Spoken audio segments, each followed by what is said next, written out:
ఒకప్పుడు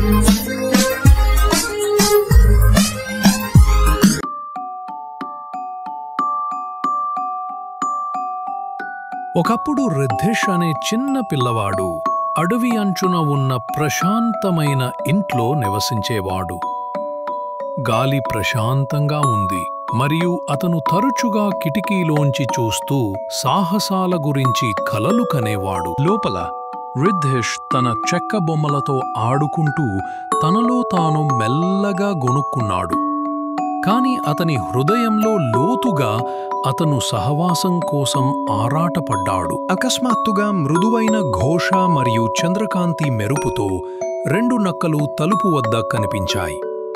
ఒకటి మండుతున్న ఎర్రటి బొచ్చుతో మరియు మరొకటి మంచు వంటి తెల్లటి కోటుతో. రిద్ధిష్ ఊపిరి పీల్చుకుంది. అతని గుండె వేగంగా కొట్టుకుంది, కాని భయానికి బదులుగా అతను ఆశ్చర్యపోయాడు.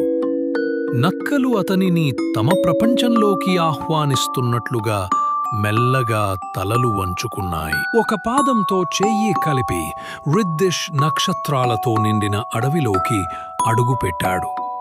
అక్కడ మెరుస్తున్న మినుగురు పురుగులు తమ మార్గాన్ని వెలిగించాయి మరియు రాత్రి మాయాజాలంతో సజీవంగా ఉన్నట్లు అనిపించింది. ఆ రాత్రి రిద్ధిష్ తాను ఇక ఒంటరిగా లేనని గ్రహించాడు. నక్కలు అతనికి స్నేహం, మాయాజాలం మరియు అంతులేని సాహసాల వాగ్దానాన్ని తెచ్చాయి. సమాప్తం.